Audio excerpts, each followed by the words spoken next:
Over the past few months, COVID-19 has changed a lot of things, like how we go out in public with a mask or how we have fun. Kentucky allowed for 3 weeks of early in-person voting, along with in-person voting on Election Day. They have an annual tour of homes for Christmas, but this year they took that tour to go and added some fun extra stops on the way, like Fountain Square Park. If you take a look around at Signature Healthcare in Bowling Green, it doesn't look like a very white Christmas, but you know what it does look like? Christmas in July. It's officially Valentine's Day and probably one of the most popular gifts someone gets for their loved one.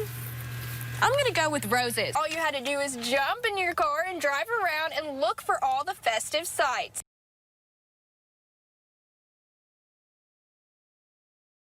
Hey Kelly, it turned out to be a beautiful New Year's Day for Bike the Lights here at the National Corvette Museum Motorsports Park. So Taylor, tell me kind of what today is, and it's wrapping up the season here, so what's going on here today? There are several trees that have been uprooted, and behind me are 2 houses that have had some extensive damage done to them. Now, the National Weather Service said that there was an EF2 tornado that touched down here with winds around 115 miles per hour.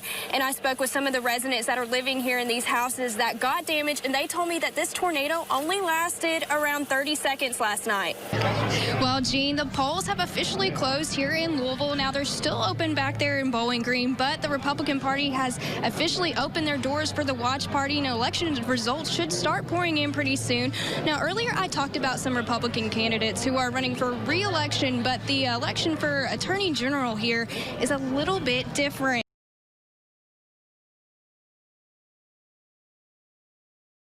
So you definitely need to be concerned, but panic is no room in this equation. It won't help anybody to panic over something. Dr. Rebecca Stadowin left a lasting impression on the Bowling Green community. Whether it was her work with the Coronavirus Task Force or touching lives of patients at the medical center for over 30 years, she'll never be forgotten. My mom was probably the best mom we could have asked for. Not only was she an amazing person to look up to, being strong and independent and forward and amazing, but she took amazing care of us. She was a brilliant clinician. She was giving to her patients, and she paid the ultimate price. I mean, there's nothing that a person can do that's more dedicated to the way she worked and then to succumb to the disease that she's trying to protect everybody from getting. One of the things that Dr. Becky did for us is she made all of us better. She made us look to see what was the next thing that we needed to do. How were we preparing? Were we keeping up? Were we reading the latest articles? She fostered that. She loved research. She loved working with students and the residents and the fellows.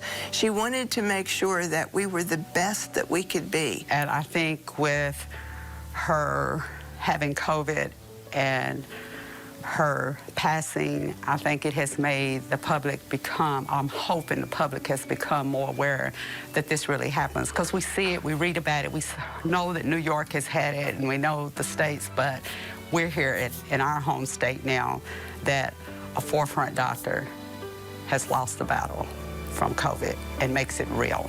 In memory of Dr. Rebecca Stadowin, we honor her as this week's Susan Coleman Hometown Hero. So is she a hometown hero? Absolutely. Is she a Kentucky hero? Absolutely. She is an American hero, and she paid the ultimate price. She gave her life trying to protect those that she cared about. That legacy is not going to go away. That legacy is what she has left, and it's incumbent upon all of us to make sure that we continue the legacy that she started. Dr. Stadowin would challenge all of us to be hometown heroes by wearing our mask, practicing social distancing, washing our hands, staying home if we're sick. This was always her message. Please do these things in her honor. Reporting for WBKO. She would greatly be missed by her colleagues and the community. I'm Allison Baker. I tell people that, being on the ventilator was not the hard part for me. That was the hard part for everybody else. it's the recovery that's been the hard part for me. Molly Dawson, a 25-year-old nurse, had her life flipped upside down this summer after she contracted COVID-19. Molly tested negative for COVID twice, and the day she tested positive, things took a turn for the worst. The morning of June 17th, I woke up at about 2:30 and couldn't breathe. I felt like I was drowning. So I attempted to do 2 breathing treatments, didn't help. So I went to the ER. My oxygen was very low. From there, they tested me again, and I was positive. And it moved pretty quickly. I got admitted to my own ICU. And then within 12 hours of being admitted, I had to make the decision to allow them to intubate me and put me on a ventilator. And then within another 24 hours of that, I had been life flighted to Nashville. Molly was unsure of how long she had been on a ventilator, and when she woke up, she had a long recovery journey ahead. But I was expecting to maybe be like intubated for a day or two. I didn't think it was that bad. And then when I woke up, I had, 4 days of hallucinations. So I don't remember that part. But when kind of the brain fog left, I had been told that it was 20 days later. And that was so strange to me. Molly was paralyzed for days while being on a ventilator, and when she awoke, she had to relearn how to walk, amongst many other things, and is still recovering several months later. I still can't live independently. There are a lot of things that I still cannot do, and I'm definitely getting stronger every day and making huge strides in PT and occupational therapy, and so I am making progress for sure, and I'm trying to stay focused on that, but I still have a lot that I can't do, and I won't be back at work until at least probably mid-March. Her one message she wants to get out with the public: stay home for the holidays and wear your mask. But I want everybody to just take a second and think about the sacrifice that all healthcare workers and all essential workers, like the grocery store people or delivery people who are helping make everybody's Christmas, they don't have a choice whether or not they get to go to work. They have to make a sacrifice every day. And even if you don't believe masks work, you wear it, and the worst that happens is you wear a mask. But you wear it, and you could prevent somebody from losing their life. Reporting in Bowling Green, Allison Baker, 13 News. A man who believed at age 18 when we met, and who believes today that a woman's work,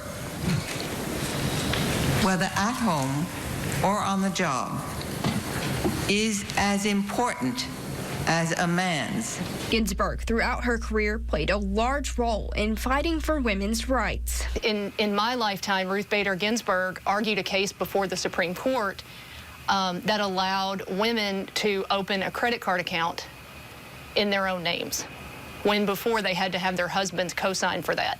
And so when I explained that to my daughters, they were both shocked that in the last 50 years, the law has changed to allow for that. And so I think her impact on future generations will be that their freedoms and their ability to make those types of decisions, they maybe even take for granted a little bit because of the battles that she fought for them. Ginsburg has served as a role model for women across the country, inspiring many to follow in her path.